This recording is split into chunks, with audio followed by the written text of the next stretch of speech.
All right, this is my ideal high school project, Growth, Leadership, Lifelong Learning Grounded in Research.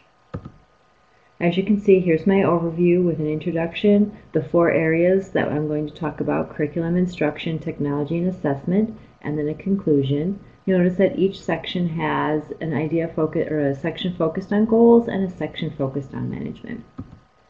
Here is my ideal school layout. I would love to have a building that is basically a series of concentric circles or squares where you have the classrooms on the outside with the administration tucked in the corner and the library and the commons cafeteria area in the center. And then filling in the gap would be the workrooms, the copier, the lounge. This gives students and teachers a place to go to actually do the work of learning, where all the science teachers can go into the science workroom and collaborate, and the students could go in to collaborate and work on projects. And the same with math and English and social studies. I would love to have places for students and teachers to go to collaborate. Students, I would love a school with between 500 to 750 students in grades 7 through 9, or 9 through 12, with a range of abilities, with a range of socioeconomic status, and with a wide range of diversity. This would give students and teachers the ability to work with others who are not identical to them. I don't like schools which are all one color or one socioeconomic status, because students are limited in what they can learn. So I would love a range. The teachers, I would like to hire teachers at this school who are in a variety of years of experience, from new teachers to veteran teachers. I would love to have diversity in my population, and I would strive, if I were to be in charge of this school, either as an administrator or as a teacher leader, to bring in people of different diverse backgrounds, not just culturally or racially, but also teachers from urban schools, teachers from rural schools, teachers from all different walks of life. I want teachers in this school to be willing to change and to be lifelong learners. I would love it if they were cross-trained, which means that the English teachers could also teach science or social studies, and the math teachers could teach history, so that all the teachers understand that there is more than just their field of experience. I want an experienced administration who knows what they're doing and come highly recommended. And I want the staff to be dedicated to the ideas and the goals that are themed around the school. The first area is curriculum. This is a Wordle that I took my outline and put it into Wordle, and this is what came out. You can see that the words expectations, growth, engagement, management, and mindset are all pretty big because they're the ideals that happen in this school. Growth mindset is a Carol Dweck invention. It's all about your state of mind and your mindset. I would use this as a book read. I think her book is a must read for every educator. It gets us into the field of adopting a growth mindset and getting us out of that rut thinking in which intelligence is fixed or that learning is fixed. I like the quote, "In a growth mindset, people believe that their most basic abilities can be developed." I think that everyone who works hard enough and is dedicated to the thought can develop. And here's a little clip from Khan Academy where Miss Dwight Imagine ourselves 400 years ago. They had about a 15% literacy rate. And I suspect that if you were to talk to someone who could read back then and ask them what percentage of the population you think is capable of reading, they might have said, well, maybe 20%, 25%. Now you fast forward 400 years, we know that that's a wildly pessimistic prediction or assumption. That it's actually 99.99% of the population is capable of reading. Well, what similar blinders do we have on today? So I'm excited to have Carol Dweck here, one of my personal heroes, and who's strongly influenced a lot of work at Khan Academy. Carol, great to have you here. Pleasure to be here, Sal. So what I'd like to start off with, this word growth mindset, which I believe you came up with. Mm-hmm. When did you come up with that? What was the motivation, and what is it? A growth mindset is when students believe that their abilities can be developed. A fixed mindset is when they think, I just have a certain amount and that's it. And this isn't just kind of feel-good talk. This is actually based in science, that the brain actually does grow stronger. Neural connections actually do form when you struggle. In study after study, we have shown that kids who have a growth mindset get higher grades. It's not a choice between the outcome and the mindset. It shows that if kids engage deeply and effectively in a learning process, the grades and test scores are a natural byproduct. Kids who are praised for their intelligence, our research shows, don't want a challenge afterwards. They don't want to work hard on something. And if they hit difficulty, that's it.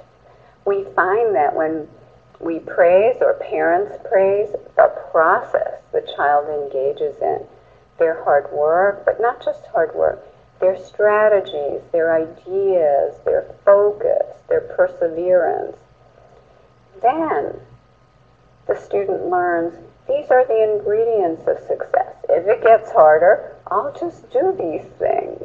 We've already done work with you of inserting growth mindset statements before math problems. And we found together that kids did better.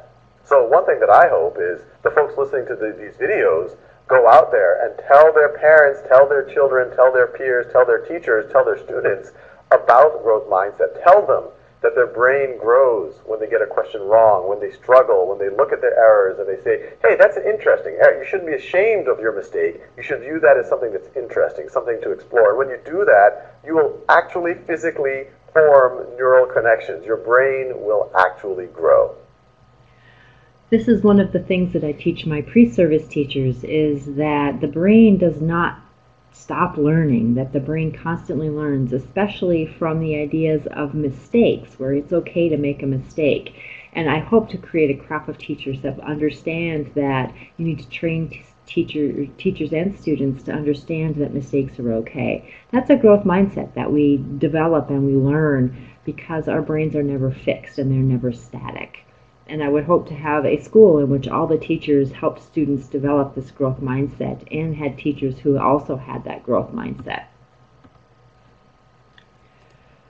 On the next slide, we have Courage to Teach.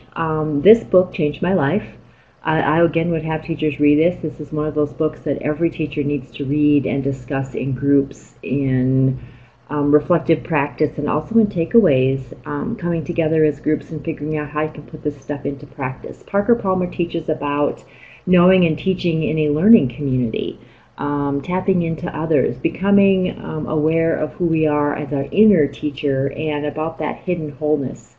I had the courage to attend a Courage to Teach that was a group that was sponsored by Ty, and it basically changed my life. It changed the processes of how I think about teaching and how I am a teacher, and it allowed me the freedom to change jobs. So here's a little clip about how knowing yourself and the inner work and the life of a teacher can play in the classroom.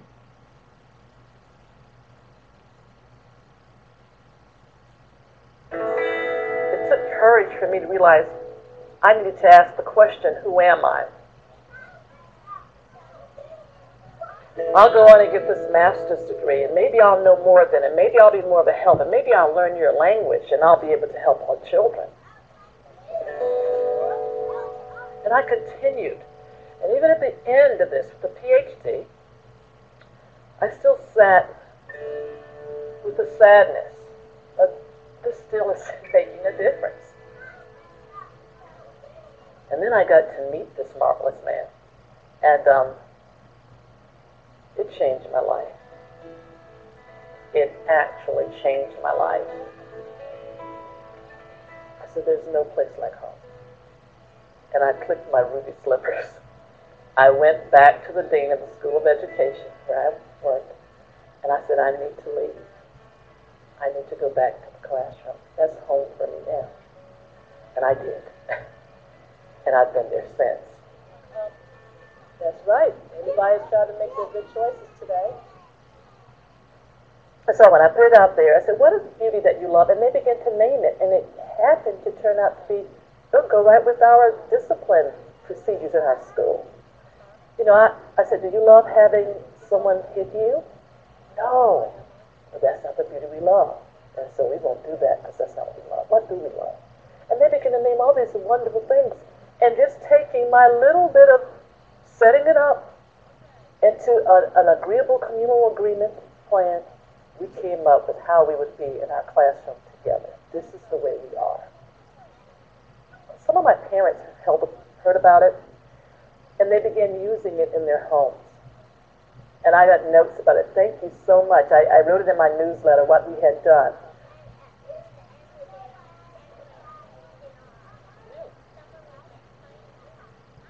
I'm engaging these children at high levels, knowing the content, presenting it in a way that is acceptable, and the children see it as relevant, and they take hold of it. So if you would ask, how are we in our class? We love each other, is what you're going to hear. They use the word love freely, not a romanticized love, the love of life, a love of being connected, a love of relationship, a love for relevance. I love the way this connects with my life. I love how this helps me understand. This is the love in which I abide and work with my students. I teach who I am. Are those children happy? Are they whole? Am I happy? Am I whole? If the answer is a resounding yes, then we're on the right track. We are in love in our community. And that's what I celebrate each day with these 5- and 6-year-old people.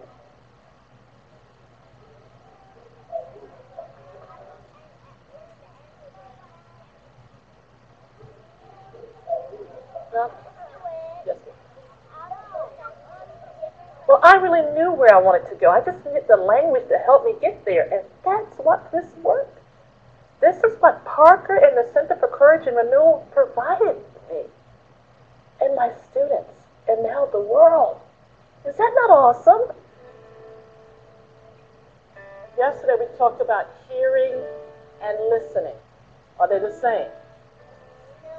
No. Hearing is just hearing. I'm using my ears.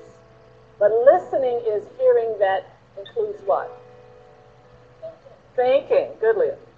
Thinking. So I am thinking about what you're saying. So the first time I read this, I want you just to hear it, okay? I want you to hear the words. And then I'll read it again, and I want you to think about the words. But that's what this work, this amazing work from the Center for Courage and Renewal, how it impacts me. It doesn't stop. It's ongoing every day.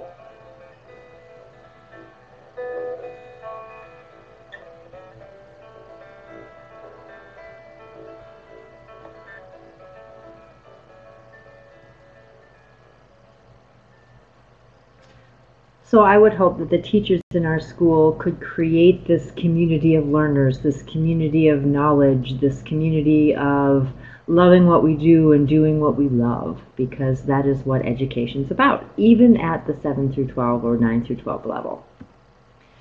Then I would like for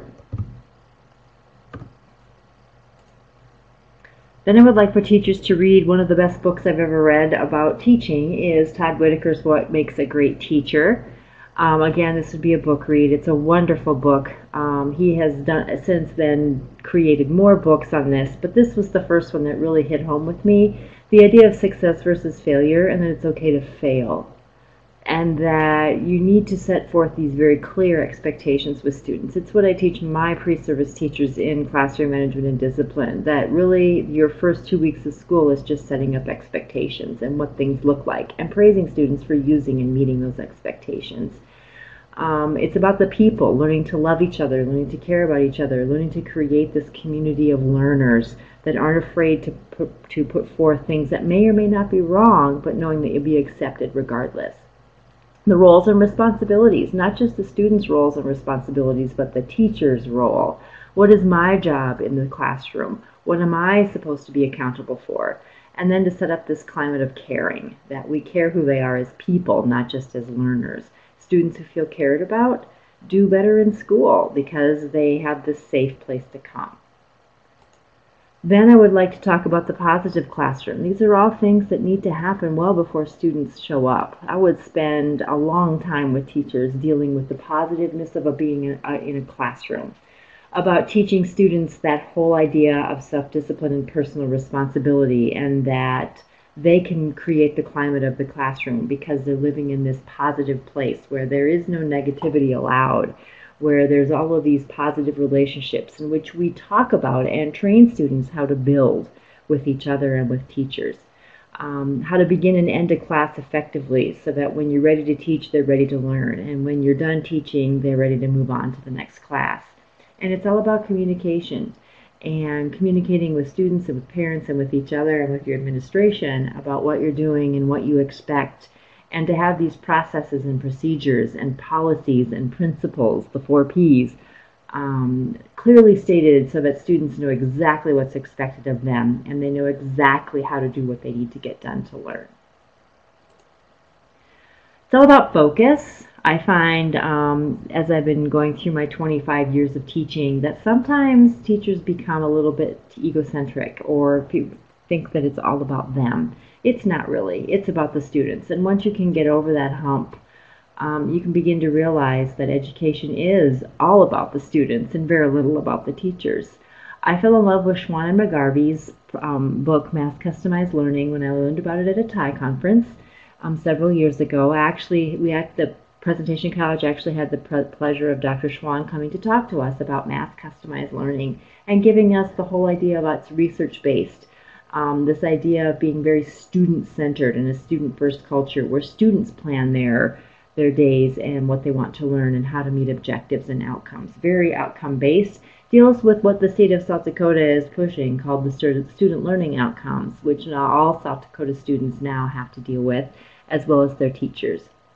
And also helps students and teachers learn about the learning styles in different ways and multiple intelligences, as Gardner states in 1993.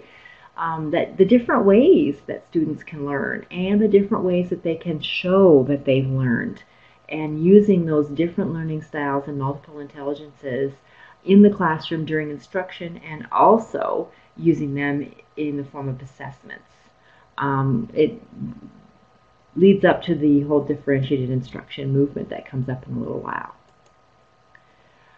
I read this book, The Greenfield Schooling Technique, not too long ago, which was all about letting the teachers be the leaders in schools. It reminded me a lot of the charter schools set up by teachers. But it was to encourage teachers to become the leaders in schools and to allow teachers to be to create what was successful and in their classrooms without the interference of a lot of administrative rights and rules. It encourages us to rethink why today's schools have failed. They've been failing for the last 200 years because we haven't broken out of the system. So he encourages the idea of taking chances and breaking what tradition has called for in this very English-based education. Dealing with finding quality instruction that's based in research, not what's easiest for teachers and for schools to have, or what's easiest for administrators to bring forth. To take the talents of your teachers and of your students and use those talents to better instruct everyone. To remove the barriers to instruction and to learning, and to change things in a disruptive way, which is a good way to change learning, to bring in that idea of change. Motivation, how to engage students, how to deal with the whole idea of brain learning and the differences in brain research. Here's a video by Eric Jensen that deals with how brain-based learning works.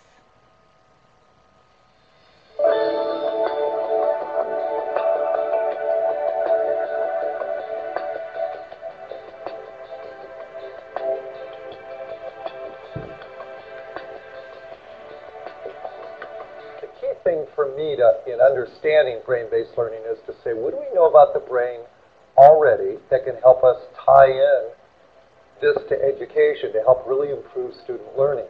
For example, every educator should know how the brain gets attention and how do we keep it. We should know what changes the brain.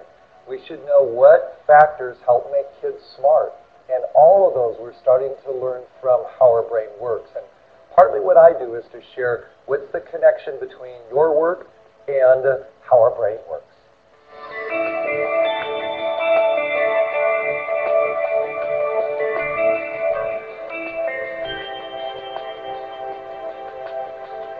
One of the things that I've been sharing in our session today is the importance of getting kids to care. It's that buy-in piece. It's getting kids to say, I want to know this. It's important to me. And many teachers complain that kids aren't that way, like they're not motivated, they don't care, they're sort of sitting back, or there's chit-chatting a lot. And I think for many teachers, they just were never taught, how do you just reach inside kids and get them to care? This is not because someone says, gee, kids should care. Actually, they're only in school for two reasons. One, it's the law, and second, their friends are there. But the reason that teachers need to get kids to care about what they do is critical in that its brains don't change without us buying into it. I always say if the brain's not buying, the brain's not changing.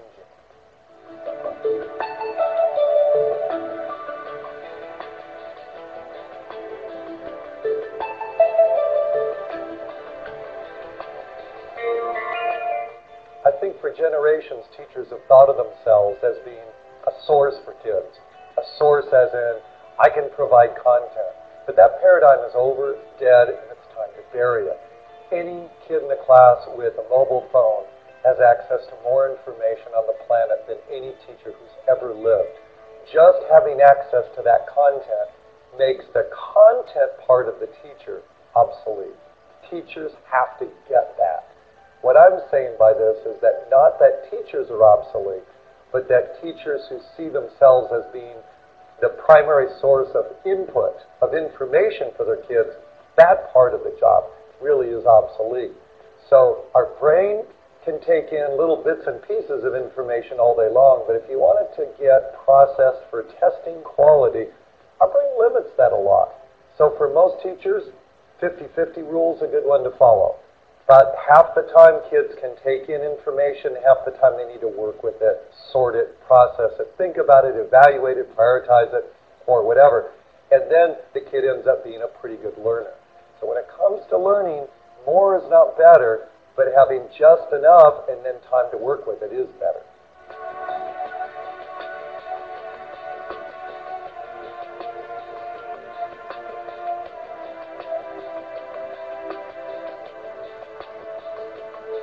Well, a couple of good sources. One of them, a book called Teaching with the Brain in Mind, which I wrote, is a good source. It's a book from ASCD, Teaching with the Brain in Mind.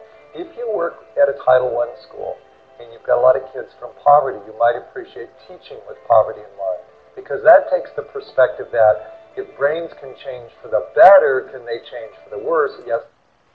So as you can see, he points out that the brain does change. The brain is plastic.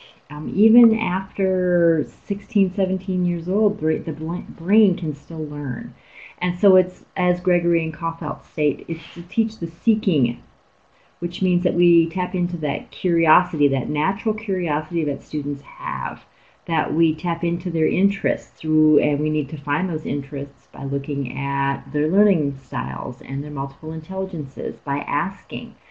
As Jensen states, the content area for teachers is no longer a valid point. Any student with a smartphone can find things. Now it's up to teachers to create these very enriched environments where collaboration is happening, where students are learning and putting what they've learned into a different format, or synthesizing a bunch of different knowledge in order to create something new. And it's the recognition of Maslow's hierarchy of needs. Are they fed? Are they comfortable? Are they safe? And then can we develop lessons that strike their interests and preferences? As Jensen says, kids are usually there because they have to be, and that's where their friends are. So you need to take advantage of those two things. And then giving kids time to explore using problem-based or inquiry-based learning is a great way to tap into that natural curiosity. Motivation is also teaching kids about the idea that mistakes are okay, how to persevere, that practice makes perfect, that you have to have high expectations of yourself and of your students. We need to develop, as I said before, about learning culture. But most importantly, we have to model how to learn. For most kids, learning has come innately, and for some kids, learning has been very difficult. It's been a lot of rote and repetition. So now you have to model, which means that as a teacher, we need to show kids how we struggle with learning, as Salo points out. We also, as teachers, need to show them how what they're learning is relevant to their life. If you cannot prove that it's relevant in some way, shape, or form, other than it's going to be on a test or you just need to know it for college, then you're probably not teaching it the correct way. And we need to have realistic expectations of students. Not all of our students are college bound.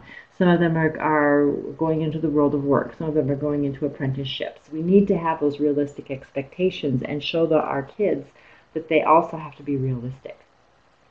And another way to deal with this whole motivation is to have these clear rules, processes, procedures, and policies, which means that our kids know where the boundaries are. They know what to expect when they walk into class. There are no surprises. And then that we expect them to practice what they're learning and practice some more. Effective practices. Stranger's 2007 book dealt with all of the best planning, organization, and management practices, as well as research-based lessons. Strange found that planning, organization, and management are the highest effective practices. Teachers who cannot plan, organize, and manage often do not have kids who learn. So I would take this text that Strange has written and use it in my classroom or in my school with other teachers. I use it with my pre-service teachers because it does prove to them the research-based practices and proof that being a good planner, organizer, and manager will help you to create these substantial research-based lessons. I also fell in love with Myers' The Habitudes, which gives us ways to tap into these students' imaginations and curiosity. When we get them as high schoolers, students tend to have lost that imagination and curiosity. It's been sucked out of them somewhere in middle school or sixth grade. We need to help them tap into that again because that's where good learning comes from. We also need them to teach them about perseverance, that you have to sometimes stick with it or work hard to get where you want to go. The idea of self-awareness. Here's who I am. Here's what I want to know. How do I get there? And, of course, adaptability, because every job requires us to be flexible and adaptive. But we also need to showcase the students' courage and passion. We have some very passionate students and some very courageous students that we need to show and to showcase that as they work through school in some of the works that they complete. Of course, then you have the content. The contents are driven by standards. We live in a standard-driven content world. It's just a fact of life. So, of course, you need to be familiar with the Common Core and now the next generation science standards, the social studies standards that have just been produced, revamped. You have the English standards, the ISTE standards, the technology standards, and then just to make sure that your standards are founded on research.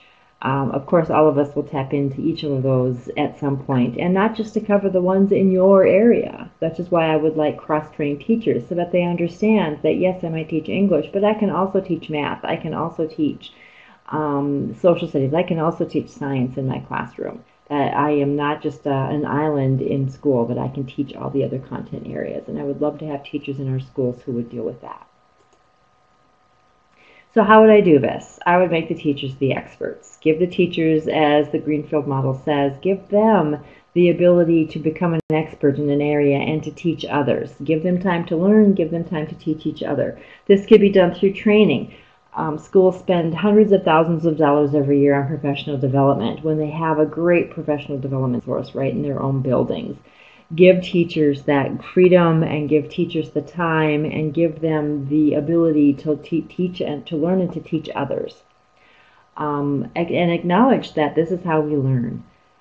All of the concepts that I've talked about are research-based, and all of them have been proven to be effective. And so I would give teachers their choice. Which one do you want to become an expert in? Here are your choices to go and be trained, and then you have to come back and train others. That's how I would do it and why I would do it that way. Here's the instruction section. You can see that thinking, Caroline Tomlinson is very prominent in the ideas, as is Jay Marzano. But thinking is how we want to get instruction around. We need to teach our students to think and to use that thinking to learn. Here's, of course, differentiated instruction. I teach this for a whole 6 weeks. Here's the process if you haven't seen it before, but it's the elements where you can see all of the elements. You can differentiate in 3 different ways, and you can differentiate according to students' interest, readiness, and learning profiles. We've talked about these before. You can differentiate content, process, product, all 3. But here are some common instructional strategies that teachers can use to help with differentiated instruction. My favorite are RAFs because that would help you differentiate the product. Then we have here is understanding by design. Every good teacher should go through an understanding by design process so that they know where they're going, or you begin with the end in mind, so that you're creating your outcomes and your assessments at the same time, so that you know exactly what you have to teach, how you have to teach it, and be able to assess whether it works or not. In my world, assessment should tie directly to the outcomes. If I can't take a test question and tie it directly to an outcome, then I am not going to use it. Here is Jay McTeague, the author of Understanding by Design, along with Tomlinson, to talk about his concepts in Understanding by Design.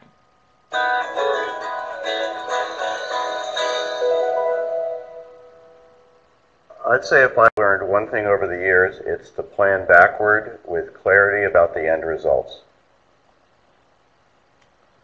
And not to fixate on actions or activities unless you're clear about the intended outcome and you've thought about how you're going to know if your actions are successful. As a teacher, my early years, I would plan activities, what I'm going to do Monday, Tuesday, Wednesday, without having clarity about the outcome. As an administrator, I had many things on my plate, and I would rush to action plans, often prematurely before the problem was clearly defined, or people that I had to work with had in their heads what our goals were. So, in the loosest sense, this is backward design planning, having clarity about the end in mind, or clarity about the problem you're trying to solve before you rush to action or solution. One manifestation of backward design applied to education is the importance of being clear about the long-term outcomes that our teaching or our curriculum is meant to achieve. In the United States right now, the Common Core standards for English language arts have been particularly clear on this point because they've identified as the overarching goals of literacy a set of what they call anchor standards. The anchor standards are performance-based. They define what we want students to be able to do with reading, with writing, with research and speaking in order for them to truly be college and career ready. So planning backward just around the Common Core standards, at least for English language arts, suggests that we don't fixate on just covering discrete skills that might be in 3rd grade or 8th grade, and that we don't fixate on standardized tests as the end, because they're not. The standardized tests are imperfect measures of some things that can be tested in a large scale. The end, if you will, for the ELA standards, as described in the anchor standards, is students' ability to read and comprehend increasingly complex texts, to write with a purpose and an audience, to persuade, to inform, and to creatively entertain. And so we need to keep the authentic ends in mind and not get caught up in the short-term measures, like testing, or the discrete skills that are means to ends. So you can see that beginning with where you want students to be at the end of a class can help you create those activities and those assessments that will get them there. Then, of course, there's Marzano. Marzano has published 2 books that deal with the idea of best practices, what practices work the best. Again, goals, progress, and success is the framework. You need to have your goals in mind, how you're going to get there, and then how you're going to measure. Student learning, deep learning, not just that superficial memorization and rote regurgitation, but that deep, deep knowledge and learning where they can take those ideas and apply them and synthesize them and evaluate them. They deal with relationships in the classroom and, of course, with classroom management. A good classroom is a well-managed classroom. The practices are here, and having teachers deal with one of these every semester or deal with one every quarter and tackle how they're going to use these because they work. Research has proven this. And to help teachers become great users of all of these practices is a key to any great instruction. Critical thinking, of course, it's one of the Common Core standards. It's one of those things we talk about but aren't really sure how to do. According to Richard Church and Morrison, we need to define thinking. What is thinking? And to provide students with the idea of thinking routines. Here is how one processes through thinking, and then to demonstrate and model thinking. Teachers need to show how people think in different situations, and then to value and showcase that thinking, and to ask students what you're thinking and why you got that way and how you came up with the answers, and to demonstrate their thinking. It's important. How, again, we allow teachers to learn and explore and share what works in the classroom and what doesn't work in the classroom. Again, needs to be research-based. We allow teachers to become experts in instruction. That means we need to allow them to attend the trainings that they need to attend, or to have the collaboration time. I am a big proponent of the idea of daily collaboration time, where teachers get to spend an hour together talking. They get to spend a day a month. They get to spend at least 2 days a semester. They get to spend 3 or 4 days before the beginning of the school year, or at the end of the school year, collaborating with one another to talk about what works and what doesn't. Just as students learn from teaching others, teachers learn from teaching others. And we need to use what's grounded in research, and it has the documented effectiveness. Technology. Nussbaum, Beach and Hall called it creating a community of learners, and that is exactly it. There is absolutely no way a teacher can become proficient at all the technology that's available to students today, which is why we need to be able to connect with others who know, or to connect with the other educators who can help us through collaboration and who can teach us what we need to know. We also need to connect with our students. Alan November talks about digital literacy. It is our responsibility to train students, or to teach students how to manipulate this huge world of data that they are presented with every day, to be able to become knowledgeable consumers. And then, of course, Will Richardson talks about communications, and we need to tap into the multiple ways that students communicate with the world and with each other, whether it's their phones or through email, texting, Instagram, Snapchat. We need to at least be familiar with them if we're not going to find a way to use them in our classroom. Teaching with technology, Bergman and Sams gave us the whole idea of a flipped classroom, which pretty much takes the snow day out of competition. There is no reason why students can't learn the content at home, because of course it's Googleable, and then come to class and ask the questions that they have, and to collaborate and to create new things from the information that they've learned in the flipped classroom. Along with the flipped classroom is the blended learning classroom, which is where content is published through a learning management system 24/7, and then students can come to class and deal much like with the flipped classroom. One of the models that is very important is, of course, the SAMR model, in which teachers are not just substituting one process for another, such as using a calculator instead of figuring math out by hand, but are up here in the redefinition, which are allowing students to create using the knowledge and the technology that they know. That is a redefinition. And of course, the 21st century skills, which are the skills that most students will need when they go into the world of work or into the world of college. Critical thinking, working in a group, those are all 21st century skills. How? Of course, you've got to have the time and the budget. You have to give them the bandwidth they need to be able to use all of these tools, especially in a one-to-one or bring your own device school system. You must have timely replacement of systems and of equipment, and you must be planning for the future. Teachers and students need time to play with the technology, not just a day of learning all about these new cool tools and then not being given time to play with them. That is the how and the why. Teachers need time. 25% of their time should be spent developing and training and playing and teaching others, rather than just teaching students. Dealing with assessment. Of course, we learned from Popham that we need to assess what matters most. Assessing randomly given information or easily regurgitatable information or rote memory information isn't going to prove accountable or demonstrate responsibility. We need to prove that students have deeply learned what we have been teaching. Myron Dwight presents the idea of assessing true learning, in which he talks about creating tests in which students must demonstrate their learning, and once they've demonstrated the learning or met the outcome, they move on. They can redo parts in which they haven't demonstrated learning and go back and redo parts of tests.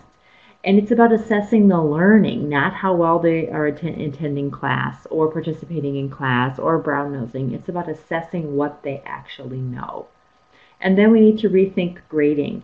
Feedback is important to today's students, which is why Barnes proposed the SE2R. We summarize what they've accomplished or learned. We look at, explain, here's what you've mastered, here's what the skills you have learned. Then we redirect to the content that students haven't learned. You may have learned this, but you seem to be weak in this area. Here's where you can go to find more information, to get more training. And then you need to resubmit or create another activity that demonstrates that mastery learning. And this is all about effectively assessing formatively, diagnostically, summatively. Here are the various attempts, or various assessments, according to Tomlinson and Moon. We need to diagnostically assess students. We need to know what they do know and what they do not know, so that we're not wasting time teaching students what they already know. Then we need to formatively assess students. Are they getting what we're teaching? Is it sticking? Why is it sticking? What isn't sticking? And do I need to change my instruction to be able to get to all the students? And then the summative, of course, is the end of content or end of semester test where they can prove that they have it. And that doesn't mean a multiple choice test. It means some way that we can prove or have students prove that they have deeply learned what we have been teaching.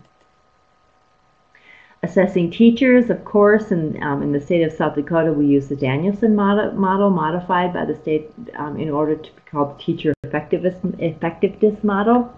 We have planning and prep, classroom environment, instruction, and professional responsibilities. Right now, teachers are picking one area and developing on that, but it's important that we regularly evaluate. It's not a one-time-a-year thing or a one-time-a-semester thing.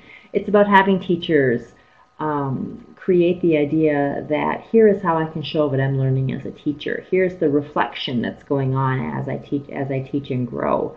It's a model for growth, not just a model for effectiveness. So in conclusion, this whole presentation has been about creating a school where the focuses are on growth of students and teachers, the leadership of the teachers, and these lifelong learners, both teachers and students, that are grounded in solid research, and that teachers and students are allowed to work together and to collaborate and to show what they've learned. Here are my references, and for further reading, I would recommend any of these books on the list. Thank you.